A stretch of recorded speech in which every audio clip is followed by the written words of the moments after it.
Good afternoon, everyone. My name is Anna Cristina Pertiera, and I am an Associate Professor at Western Sydney University. And it's my great pleasure to welcome you all and introduce today's event, Living with Border Closures, Western Sydney Migrant Stories. So to begin, I'd like to acknowledge that those of us joining together online today within Australia are joining from across many different Aboriginal countries. So with respect for Aboriginal cultural protocol and out of recognition that Western Sydney University campuses occupy their traditional lands, I would like to acknowledge the Darug, Eora, Darawal and Wiradjuri peoples and thank them for their support of the university's work in their lands of Greater Western Sydney and beyond. I pay my respect to their elders past, present and emerging, and extend that respect to any other Indigenous people who may be participating in this event today. When we first began planning this event in May or June, we were a small group of colleagues and students becoming increasingly distressed by the second wave of the COVID-19 pandemic sweeping across India. At that time, there was a sense that living in Sydney, we were safe from the immediate threat of sickness ourselves.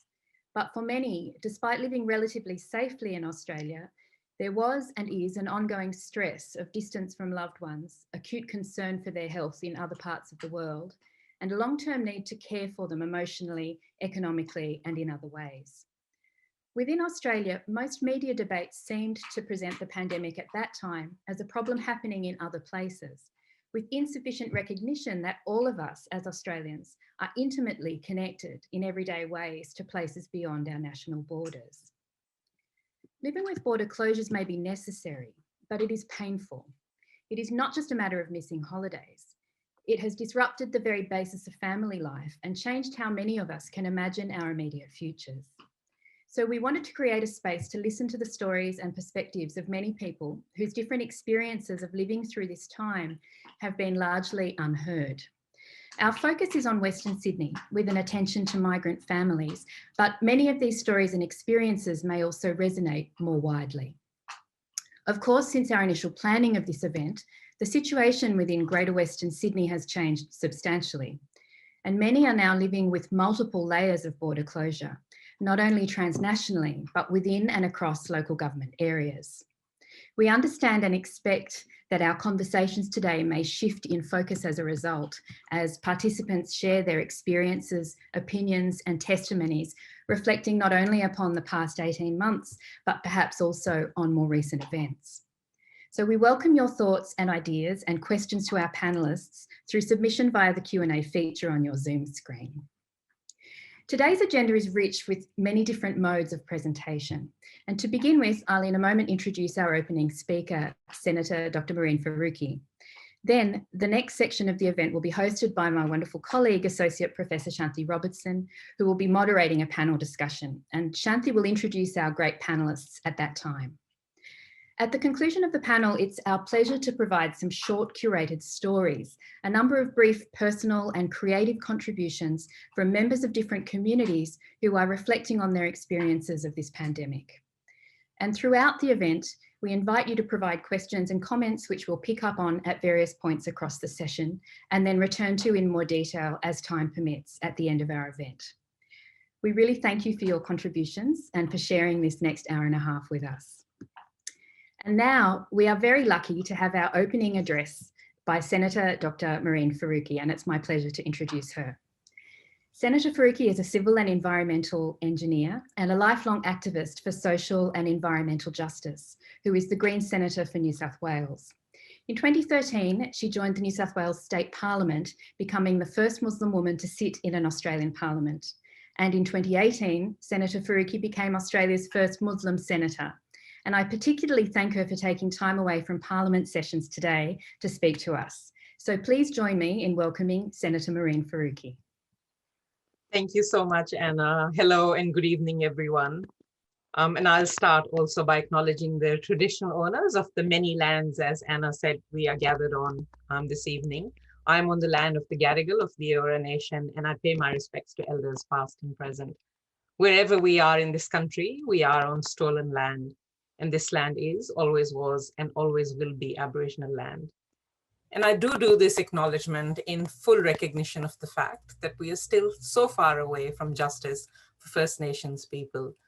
So as we strive for equality and justice, First Nations people, and their voices must be front and center of this struggle, because there can be no social or environmental justice without racial justice, and there can be no racial justice without First Nations justice. I'm absolutely delighted to be here with you. Thank you so much for inviting me, even though I'm coming through my computer and camera. And of course, I would have loved for us all to be together in a room, but such is life at the moment. And as Anna pointed out earlier, Parliament is sitting today, so my sincerest apologies that I will have to run off after I've spoken, although I would have loved to stay on and listen to the many stories that I'm sure will be told today. Under the current circumstances of COVID-19, I must say it does feel a bit inadequate to say that I hope you're okay. But I sincerely hope that you are being kind to yourselves and staying safe in these very difficult and very testing times, where millions of people are in lockdown in Australia as we speak. Thousands have lost their livelihoods without adequate support. And marginalized communities are being over-policed and maligned.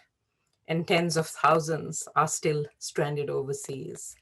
And I don't have to tell people living in Western Sydney the amount of pressure that they are under at the moment, but I have heard from so many of the anxiety that it is causing due to financial stress, isolation and separation, and now the fear and threat of over-policing in the presence of military. Someone just wrote to me the other day to tell me how their children don't want to even go for a walk outside, which is the one permitted activity to do every day because of the anxiety that police sirens and helicopters are causing them. And like you, I'm sure, I have heard so many heartbreaking stories through the last 18 months, from casual workers who've lost their jobs, and mostly migrant workers, from international students who are in strife because no support was provided to them. But I have to say some of the saddest have come from people separated from families due to border closures. My office is contacted every single day by people seeking desperately to find a way to be reunited. And I can assure you that my team and I do everything that we can to help them on a case-by-case basis. And also to make sure that this issue is kept on the political agenda, because Anna, I think you made a very good point. This issue of border closures was couched for months around people in Australia not being able to go for overseas holidays. And for so many of us, this is not about holidays. This is about our loved ones, our nearest and dearest, and not having, not knowing when we'll see them. Like, I haven't seen my mom or my daughter since 2019. And I can tell you that my anxiety is palpable. Every night I go to sleep thinking about when I'll see them, when I'll see my daughter, or if I'll ever see my mom again, who is 84 years old. And every morning I wake up with a very heavy heart. And if I'm really honest, FaceTime doesn't really cut it anymore either. While I'm thankful for the technology through which I can see them on screen, it is equally a frustrating reminder of what I can't do, hug them and kiss them. And when I shared my story of being separated from my mother and daughter, there was an outpouring of grief and anger from people in Australia. So many shared their painful stories in response. And I might just read out just a few of those. So Chitra wrote to me saying, "Thank you, Senator Mirin Faruqi, for raising this issue. My mother is living alone in India for the last 18 months after my father died, and I am her only child.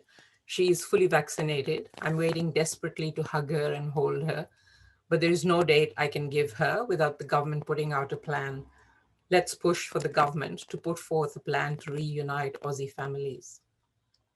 Jitesh said, "Our 10 months old daughter's never seen her grandparents, and we are going through such emotional and difficult phase without our parents. Don't know why this government doesn't understand that parents are first in immediate family." And Ro shared a very painful story, but one also of, I thought was extreme cold and cruel rejection of her multiple requests for exemption to be with family. And Ro wrote saying, "Last year I applied for exemption to leave Australia to help my parents as they were in lockdown. In my exemption letter, I mentioned that they didn't have anybody to help them, My exemption was rejected. My brother and I applied again and wrote to the exemption team that we are desperate to leave Australia as one of us needs to be with our parents. Again rejected. My father contracted COVID and I reapplied and begged the team to allow me to leave Australia, and again our exemption was rejected. My father passed away and my mother was in his funeral alone. These stories are all around us. Maliha, who has worked with me for close to 5 years now, had her first baby in the middle of the pandemic in July last year. Her mom, of course, couldn't come to be with her, and she has shared with me the sheer loneliness of those first few months with the new baby. Her hope was that they would be reunited with family before her daughter's first birthday last month, but July has come and gone, and we're still in lockdowns and still separated from our loved ones across borders. These stories present the gut-wrenching reality for so many of us. And of course, none of us could have predicted when we migrated here that we would face such a pandemic and our country would lock us in and our loved ones out, partly by necessity, but I think partly because things did go a bit wrong. But that doesn't mean, being locked in and locked out doesn't mean that we're not hurting and that we could not have done better. And even now, I think things can be turned around.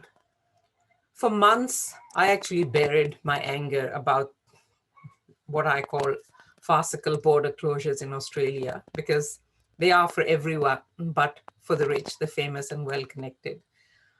Because it was just too painful to ruminate on. But this restraint for me snapped just a couple of weeks ago with the news that the British far right commentator Katie Hopkins, you must have heard, was flown in, and it just broke my heart, and it was extremely upsetting. And even though Hopkins was sent off packing pretty quickly because of her breaching COVID restrictions, honestly, the whole episode was still pretty crushing. And for me, it was just a realization of a pretty broken ideology of Fortress Australia, which makes family unification all but impossible, while it leaves the door wide open for those with money and power. And I think there's something very wrong with this picture. But then there has been something very wrong with the picture from the very start. And we're all in this together really wasn't quite true. I mean, ask the casual workers without a safety net, or the international student, or the migrant workers, or the asylum seekers that were locked up in hotels indefinitely. And if I hear once more, and I think the government has stopped saying that we're the envy of the world, because we're just not. We're not the envy of the world. Friends and family overseas cannot believe it when I tell them about state borders being shut down at the whiff of an outbreak. They cannot believe it when I tell them about our vaccination mess. While you have to acknowledge that while we did manage to limit case numbers and deaths by shutting our borders, the opportunity to vaccinate people early on and to build our public health system to manage inevitable outbreaks was really squandered. There is still no real timeline to open borders so travel can resume for ordinary people. It sometimes feels that the government prefers to shut us in and to keep the world out. And I've actually thought a lot about why we are where we are. And the conclusion I have come to is that this obsession with border closures and, heavy-handed kind of law and order management of a health crisis does stem from a mentality that has led us to these hyper-nationalistic attitudes regarding sovereignty and security over the last 2 decades. It's the same double standards that we saw just recently, that decision to ban and criminalize citizens and permanent residents returning home from India, when no such restrictions were placed on Australians returning from Europe or the US at the height of the pandemic. It's the same prejudice that has demonized desperate asylum seekers and locked them up in offshore detention centers to suffer out of sight and out of mind. And I think it is the same nationalism and parochialism that has resurfaced as governments have wielded more and more authority and less scrutiny during this crisis. So I guess the very harsh and heartbreaking reality is that border closures are taking an enormous toll on so many of us. And while some might say it's the way things have to be, the painful reality is that things never had to be this way. But I guess it is up to us to make sure that this history that we have, this recent history that we have seen, is never repeated. And going forward, we do push for a clear pathway and urgent timelines for reopening borders and reuniting families, because it is hurting and harming so many of us, not just here in Australia, but outside our borders as well. Thank you very much, Senator Faruqi, for your words. We'll be turning now to my colleague, Shanti Robertson. Good evening, everybody. I'm Associate Professor Shanti Robertson from Western Sydney University, and I will be facilitating our Q&A with a wonderful panel of leaders and experts. I'd really like to thank Anna and Senator Faruqi for their words of welcome. I think we're already all feeling the great import of this issue and how much it's so critically affected all of us. And our wonderful panel of leaders and experts, we've asked them to come and speak with us today because through their work, they've really been working on supporting various migrant communities here in New South Wales throughout the border closures. We're very lucky to have them here, and I will introduce them to you now. It's my great pleasure to introduce them. So our first panelist is Violet Rimiliotis, member of the Order of Australia. Violet is a social entrepreneur who champions the strengths of our diverse communities. She's the CEO of Settlement Services International, SSI, a community organisation and social business that supports newcomers and other vulnerable individuals to achieve their full potential. Our second panellist is Karishma Kalyanda, a registered occupational therapist and an elected representative. Karishma currently works with the Campbelltown Macarthur community to improve awareness of services provided by Headspace, the National Youth Mental Health Initiative, and her work encourages young people, family and friends to access support for their mental health and wellbeing needs. And our final panellist is Kurt Cheng. Kurt is a law and communication student and a member of the UTS Faculty Board in Law. Kurt is passionate about enriching the student experience and the quality of learning, and he's also serving his second term on the academic board at UTS. In 2020, Kurt was awarded the UTS Law Tom Silver Award and the Brennan Justice and Leadership Award for his work in community law, human rights, and social justice advocacy. So welcome to our panel. It is fantastic to have you speak with us today. Before I ask the panel a few questions, I just want to reiterate to our audience, as Anna said, you can type any questions you have for the panel into that Q&A function, which is the button at the bottom of your screen. We might not have time to address all the questions, but I will select a couple to ask our panelists at the end.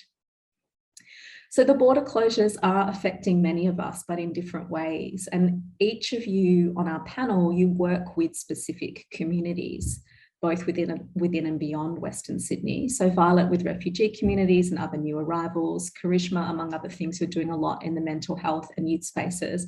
And Kurt, you're working a lot with young people, particularly students. So I wanted to start our conversation just by asking each of you, first of all, what kinds of connections do the communities you work with maintain overseas, and why are these connections particularly important? I might ask you, Violet, if you could maybe speak about the refugee and asylum seeker experience there. Yes, thank you very much. It's a pleasure to be with all of you. I'm very moved by the Senator's words as well. I think she reflected possibly what a lot of us are feeling at the moment. Well, I think, to state the obvious, Australia is a multicultural nation, and most of the communities we work with are, in fact, most Australians will have friends and families living overseas that have now been restricted for seeing them, as we heard from the Senator, for over 18 months. And with the closure of the international borders, although we know that, in fact, 500,000 people have arrived, so it's not actually closed, it's sort of closed to certain visa types and people, really.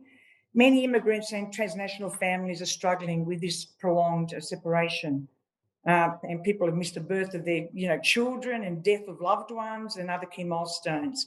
And newcomers to Australia already face a heightened risk of loneliness and isolation during the initial stages of the settlement journey. And with closed borders and fluctuating state lockdowns, many individuals will be experiencing heightened levels of social isolation. And this social isolation and the impact it has on individuals mental, social and physical health was one of the key concerns raised at a community pulse survey that SSI ran in Western Sydney this time last year. And what we heard was, of course, that people felt, that they were targeted, they were concerned about, connections with their community. There were a range of things that worried them. But if I can just get to the point for a second around refugees, because they are a key community that we work with, Shanti. The loss of employment and increased anxiety for refugees already living in Australia has really impacted on them. They've been felt, as I said, cut off from their family members living overseas, and fear for their health and safety. Having past trauma triggered, that's a key issue, and their loneliness exacerbated.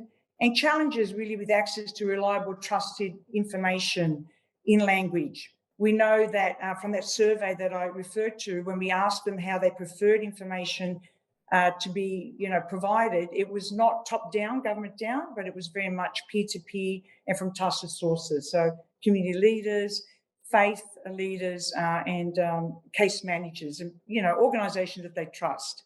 So, and challenges lastly with access to technology and digital literacy, and that digital divide has really been underscored, during these lockdowns. So they're the key things for refugees. And if I can quickly say, for temporary visa holders and people seeking asylum, very early in the pandemic, we did notice a gap in our country's welfare safety net.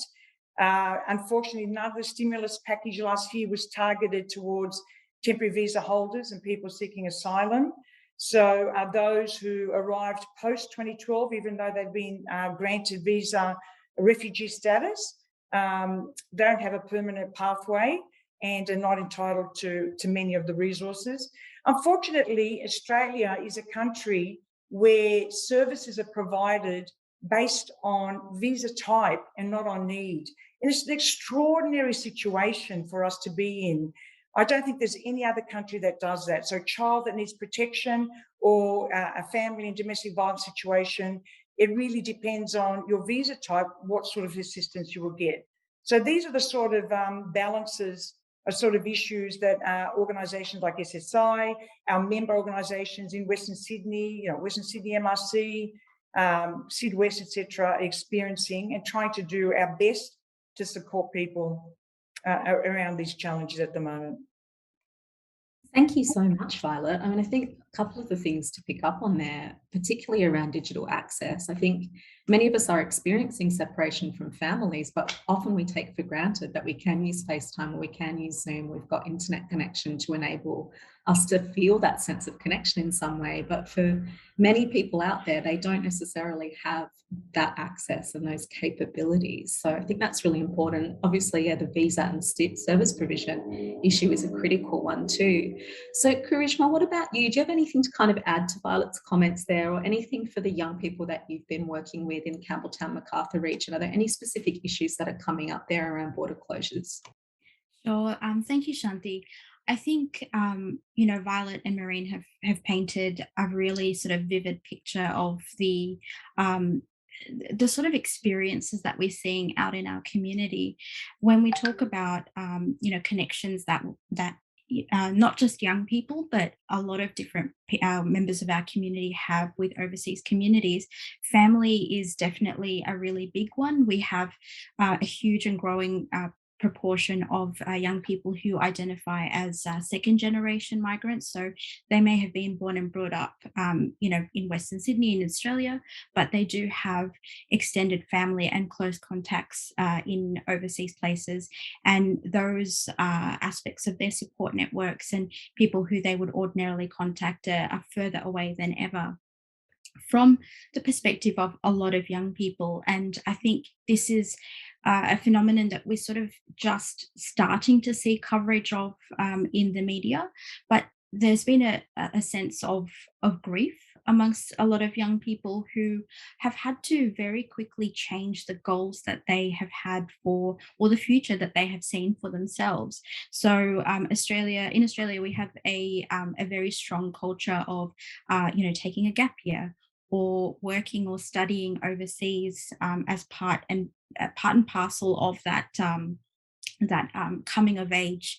And for a lot of young people over the last couple of years, they've really had to either defer that or give up that aspect of what they see as part of their future.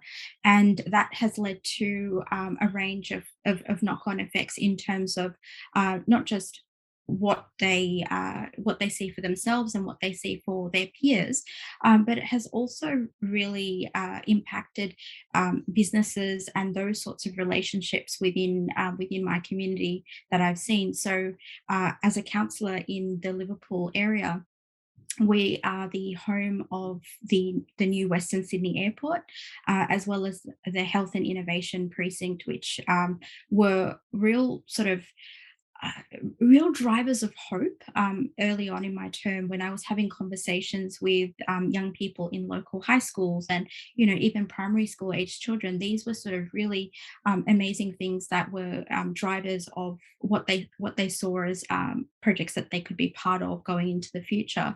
And as we've seen sort of the run-on impacts of the pandemic and border closures on those projects, we've also seen that impacting young people's vision of their future.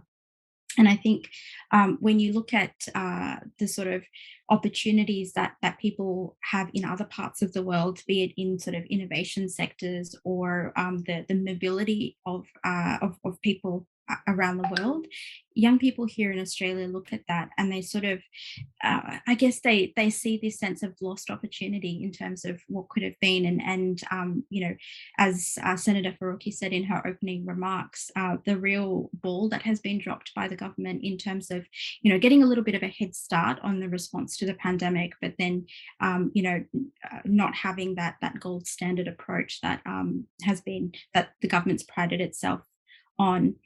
Another aspect of that is the ability for local businesses and industries to have access to the workforce that it really needs in terms of succeeding in some of these industries and organizations. I've spoken to a number of people who have said that the pandemic has made them realize for the first time just how far Australia is from the rest of the world. And that can be a huge impact in terms of attracting talent from different parts of the world, and therefore sort of making sure that we have pipelines of industries and organizations that people want to tap into here in Australia. So the impacts of border closures are quite far-reaching when you have a think about it. When we think about economic impacts of the pandemic, we think of obviously some of the more vulnerable members of our community in terms of those who have been stood down, those who are unable to work and therefore have had their income impacted. But it has really caused a long-term effect in terms of people's vision for their futures, as well as the industries and workforce that we can access going forward. Thanks, Karishma. I was really struck by the word grief, because I think that does encapsulate so much of what people are experiencing with the border closures, a really prolonged sense of grief. I'm grieving for futures and for missing family members. I wanted to just ask you, and Kurt might also have some comments on this too, but for the second and third generation young people from migrant families that you work with, is there also a sense of a loss of cultural connection because their lack of ability to spend time with their transnational family, extended family members overseas? I would say there's definitely an element of that.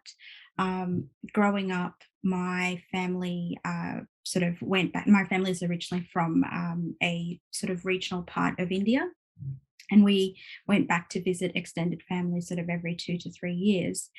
Earlier this year, unfortunately, I lost my last surviving grandparent. and I watched her funeral by FaceTime. So having, again, in terms of that element of grief,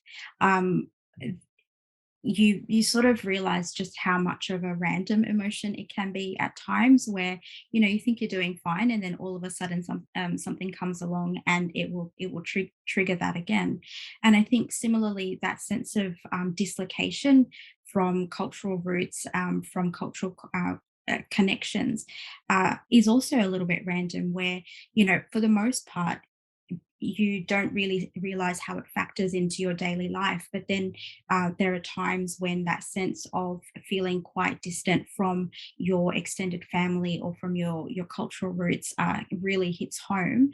And the other thing that I would add about the experience of a lot of second and third generation immigrants, in regards to the border closures, and something that I felt quite deeply was this sense of not quite being a full citizen, in regards to the different policy that was implemented by the government, specifically for India, for example, where at the same time you had members of the Australian cricket team and others who were immediately rushed back, and yet young children who were separated from their parents were not allowed to return home, where husbands and wives were separated, where people who hadn't seen each other for almost the entirety of the pandemic were not considered important enough by the government to be reunited, in the context of this border closure. So it really kind of sort of drove home this sense of not being a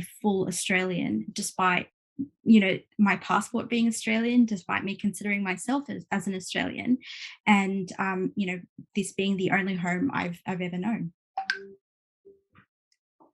Thank you so much, Karishma. So, Violet and Karishma have both already outlined some of the really critical impacts of the border closures, whether they're economic, mental health, impact on social isolation. Kurt, I wanted to ask you, because you do a lot of work with students, particularly university students, and you are yourself a university student. So I wondered if you could comment. All of us working in the university know that our uni students are dealing with so many pressures around online learning at the moment during lockdown, and a lot of uncertainty. Did you have anything further to add about how you see the border closures affecting the young people that you're working with? Yeah, absolutely. Thanks, Shanti. So as part of my role, I work with primarily international students, but also our domestic students. And since the pandemic hit, there is a clear impact on for example, at UTS, we have 15,000 international students outside of 45,000 total students. And it is clear, as both Violet and Karishma has mentioned, border closures and loss of connection. So although many of these students can stay connected with their families overseas through Zoom, through FaceTime, as Senator Faruqi mentioned as well, nothing can possibly mimic human interaction. I think as humans, we are naturally and innately, intrinsically attached to physical connection, and that just can't mimic it. But for many international students at the brunt of the pandemic, particularly last year, it was a choice of whether returning home and the risk of catching COVID was much higher than staying in Australia, where the risk of catching COVID was much lower, but as a result, experienced significant economic impacts. Might that be loss of accommodation, loss of work? And the reality for most of these international students are they're working gig economies. Might that be food delivery drivers through Uber Eats, Menulog, but also in industries such as hospitality, manufacturing, and labor. That is often, and the reality is sometimes it is cash in hand. And that is the reality. But because these industries aren't covered under current government frameworks for welfare, but also income support, these students can't access it. So for many international students, it also comes down to culture and language, I think. You're an international student coming to Australia, a foreign country that has a different culture and value that perhaps you're familiar with your entire lifetime, and navigating the system is really tough. At UTS last year, we did a lot of work to ensure information is translated, particularly for newly settled migrant and refugee students through our various pathway programs, but also for international students who just commenced their first year of study. Within a week they started, we went into lockdown. And many of these students may not have proficiency in English to understand the complexity of government advice. So in terms of your first question as well, Shanti, human connection. At the end of last year, we did a lot of work in the policy and governance side to open up student learning centres across Asia, which is attached to UCS, where we've rented out facilities in those countries where students can go in and do their classes, even when it's remotely. But we recognise that different time zones was an accessibility issue. Students were accessing classes upwards of 3 a.m. When we're still during daytime here. So we wanted to have a place where students can go for stable internet and a stable environment. So it is clear there are significant impacts for international students, particularly on the economic side and financial impacts. And it is heartbreaking. I think resonating with what Karishma said as well. I think the most heartbreaking story was a student who was unable to return home to India to attend the funeral for one of their relatives and had to watch over Zoom because the risk of returning far outweighed getting COVID here. And as Senator Faruqi said, the approval of exemptions just isn't designed for the everyday person. You have celebrities and wealthy people who are very well connected be able to cross borders freely as if COVID didn't exist. So it is evident, and with international students, a lot of my work is, I'll use the word grave actually, as Karishma said. It is a compelling word of grave because I myself being a 20-year-old, many of these students that I hear from who send me an email, who I talk with or have a meeting over Zoom, they're not much older than me. They're probably early 20s. And to recognize the privilege that as a domestic student, I'm not facing the exact same issues really empowers you to be in a position where you can represent them as best as you can. Thank you so much, Kurt. It was really good to hear those perspectives. It really is affecting our young people in such a drastic way. And it's really highlighting some of those divisions between domestic and international students, as Violet highlighted as well. Just the service gaps that people fall through depending on their visa category. So I haven't got any questions yet from the audience. I would encourage people, if you do have a specific question for our panelists, please do type it in and ask it now. But we do have a couple of minutes left in this part of the event. And so I think some of you have already mentioned particular services or opportunities for people to get help. But because this is such a difficult issue for so many members of our community, I might just ask each of our panelists just to reflect a little bit on how communities coming together on this issue, what kind of support and help is out there for individuals and communities. What would you say to migrant families who are struggling and are looking for some help or some support? I might start with you, Karishma. Sure. Thank you, Shanti. I think over the last sort of 12 to 18 months, the ability for community organizations and service providers to sort of refine how they approach providing assistance to members of our community has really stepped up. I think as a worker in a service, not-for-profit service, we definitely feel a bit better able to respond to the needs of young people within our community with the current wave than we did at the beginning of the pandemic. But there are also various levels of services that have come into being. So this is where members of various cultural or particular communities have come together to highlight where there are gaps and try and meet them organically. So, for example, there have been many community cultural religious organizations that have identified the very vulnerable space that international students were in terms of not being able to access income or other types of support, and stepped up to help fill that gap.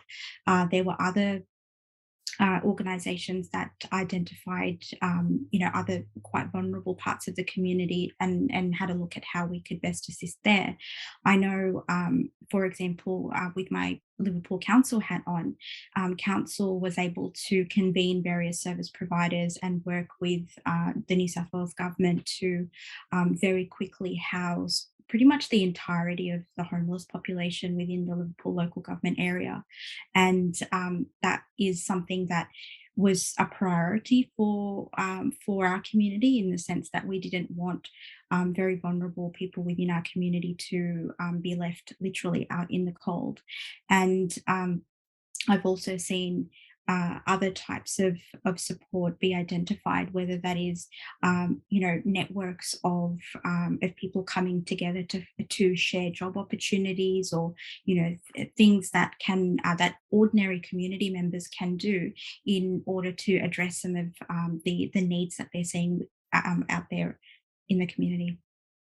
Well, it's really interesting, Karishma, that you've raised that, because I'm suddenly seeing all the questions pop up in the Q&A, and actually a lot of them are really asking the same thing. They're asking, what can I do to help?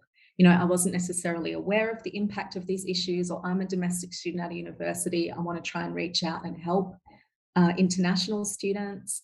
What can we do as activists to try and highlight political change? So I think we've only got a couple of minutes left for the panel, but I'd just like to perhaps invite Violet. Do you have any further comments on that? Either where can people seek help themselves, and where can other members of the community actually respond and offer help?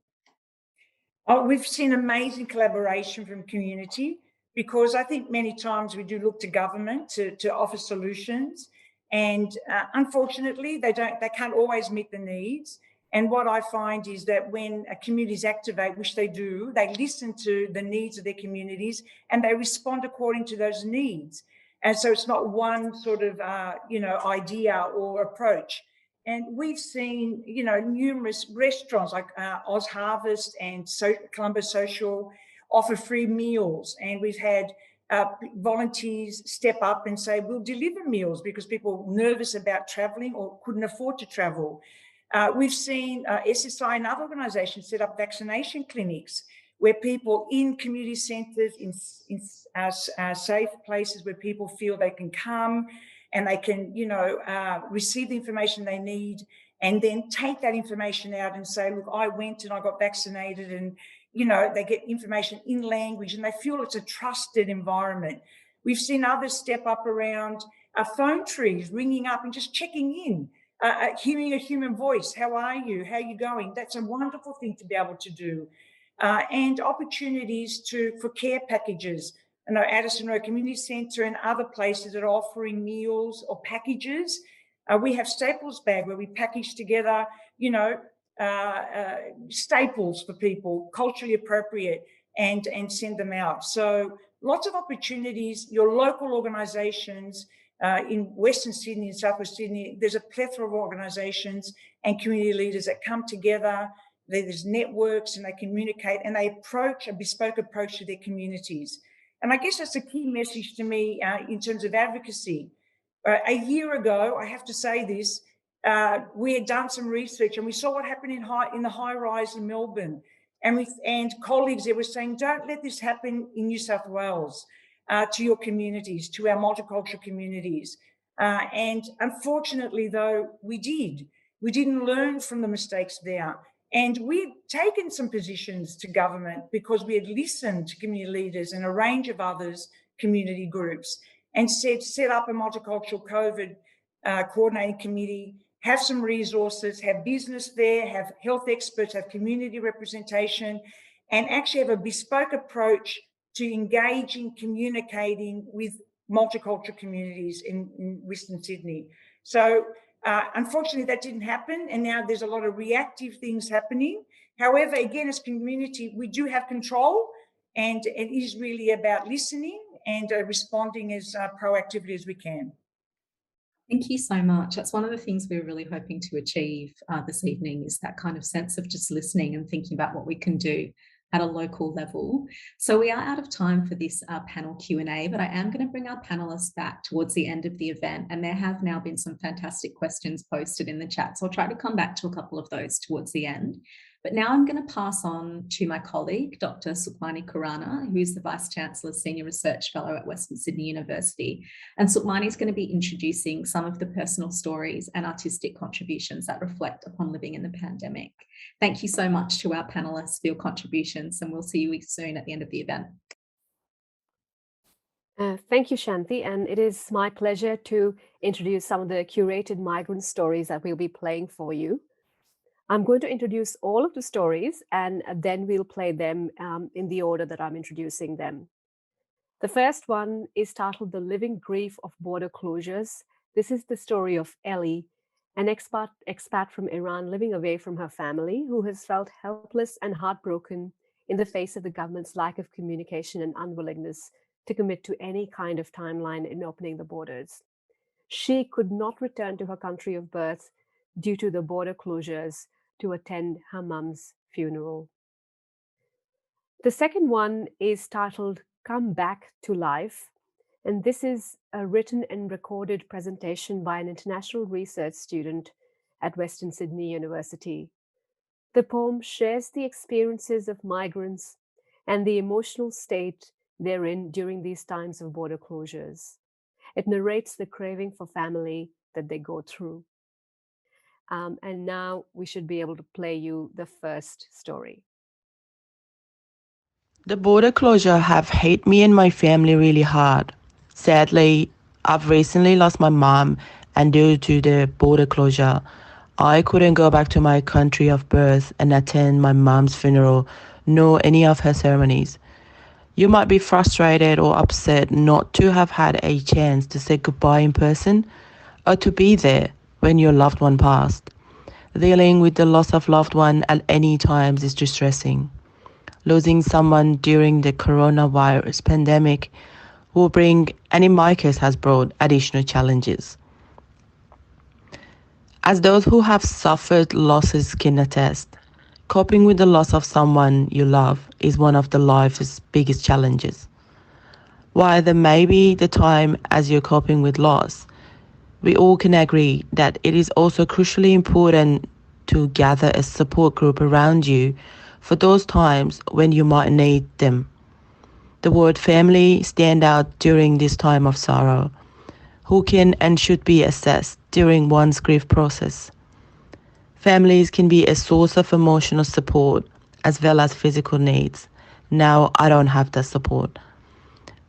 With the borders not due to begin to open until at least mid-22, I and my family can no longer afford to be so patient. What I thought would be only a brief border closure drags on, forcing me to cancel repeated trips back home. Months on, with no firm indication from the government about when I will be able to reunite with my family. Not being able to see my family after having lost my mum has weighed heavily on me. It was incredibly difficult. Thank you. We live in two worlds. Call them both home. Migrants are we called because we always roam. Roaming from this home, roaming to that home. We traverse the borders and let our families know. Know that the love and care grows in the time we are away from home. But something from another world we hear has terrorized places like never before. Will our two worlds be pardoned? We fear. As to every possible corner it nears. Witnessing the consequences, soon this becomes clear. When lives start fading, when families start shattering, when distance becomes envying, when borders start sealing.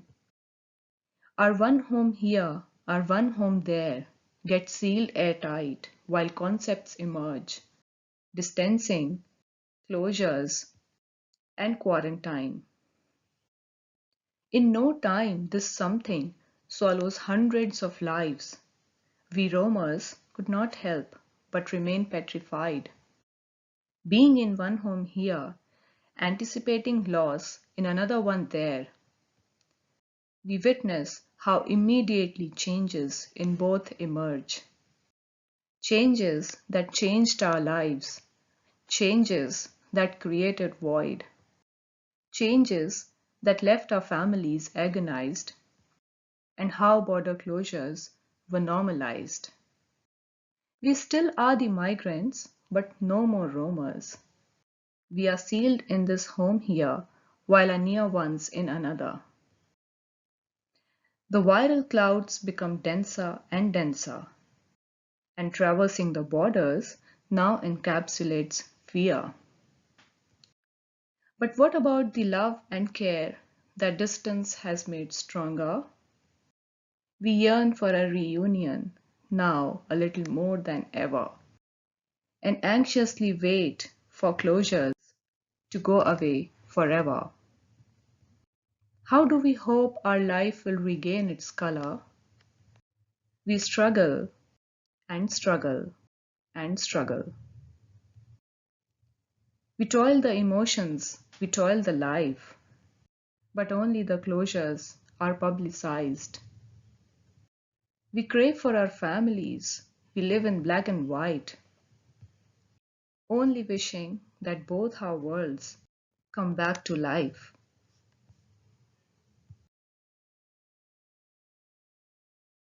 Thank you so much, Sukhmani, for introducing those curated pieces. And thank you also to Dariush, who was managing the back end to be able to show those presentations. People are starting to share some stories of their own experiences in the comments. And I just wanted to read one out from Lena. So she says, living in Guildford during this last lockdown has felt like living in a war zone. Constant helicopters, a huge police presence, and now the army.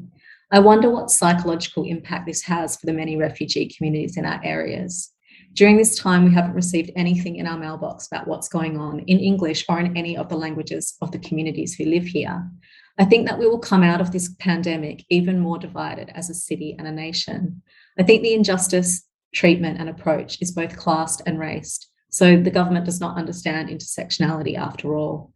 Our approach at Diversity Arts, this is where Lena works, has been to create platforms for artists and communities to create their own narratives through their art. So this is from V. As a Gen Z in the second year of the pandemic and a recent graduate, I slowly feel like all optimism is leaving my body and my soul. Pandemic fatigue, they call it. After hearing stories of people unable to return to their home countries or be with their loved ones in the hardest moments of life, really puts a spin in my perspective. I realise that everyone is experiencing the detriments of the pandemic in different ways, and some are more devastating than others. I'm thankful that I can still breathe fresh air from my balcony with the government support to keep me afloat, and hope that my family is okay from the distance. This is no longer about optimism, but resilience and acknowledgement that we still have to live in a post-pandemic world where things might not be normal again. And that seems to be, the critical challenge, even when we're through this crisis. What's next and how do we build from there? I just want to read one story that's come through because it highlights an experience of trying to get back to Australia and being stranded overseas. So I thought that was quite an important one to read because that has been an experience of many Australians who were overseas when the border closures came into effect. So this is from Fatima Al Anzani. I'd like to share my experience with border closure. I was working in Kuwait as an English teacher. Due to COVID, Kuwait was on lockdown, which caused all schools to close. This has affected all teachers. I was stranded overseas for over a year. I contacted the Australian Embassy in Kuwait and there was no support in any way. I contacted DFAT and they helped with limited financial assistance. However, flights to Australia were limited. After 7 months of struggling, I was booked on a flight. I sold all my furniture and told the landlord I was leaving. I was told by the airline that my flight was cancelled due to the caps the Australian government has issued. I spoke to my landlord. I was told I must leave as the new renters are moving in. I was devastated. I had no money to book a hotel. I had no place to stay. I called many friends and there was no help. I finally managed to stay with a colleague's friend. I was struggling financially and mentally. There was no support from our government. I felt like Australians overseas were not as important as those in Australia. I managed to come back home in March and quarantine in Perth, then flew to Sydney in April after a quarantine period was over. It's an experience I would never forget. That really resonates with me because, I think all of us think about periods of time we've spent living and working overseas, incredible travel experiences that we've had throughout our lives. And the idea that you could get stranded and not have any capacity to come home is a really difficult one to grapple with, I think. I'll read these two together actually, because they're dealing with similar issues. This one's from Kritika Rana. I would like to share my story here as well. I'm one of the many temporary residents who are struggling here in Australia due to the border closure. My mother tested positive to COVID a few months ago and she lives alone back in my home country. Although I wanted to book a flight and be there for her, leaving Australia would mean I would be leaving my husband here as I wouldn't be able to return. Having to choose if you want to be with your family here or there is so difficult. Is my home here or there? I'm sure many can relate with me on this. And this one is from Nikki Morrison. Thank you for these heartfelt stories of living with borders. Being so far away from loved ones really resonates with me. I struggle not being there for my elderly mother who is living alone in the UK. She suffered a fall and was admitted to hospital. The authenticity of all our stories are gratefully shared. So I think those are kind of two quite important moments to end on, because it really does come back to that grief and loss of being separated from the people that we love during such a difficult time and having to make such difficult choices. So I am wrapping up our event. I would really like to thank all of our participants this evening, our welcome speaker, Senator Faruqi, our incredible panelists, Kurt Chang, Violet Romiliotis, and Karishma Kalyanda.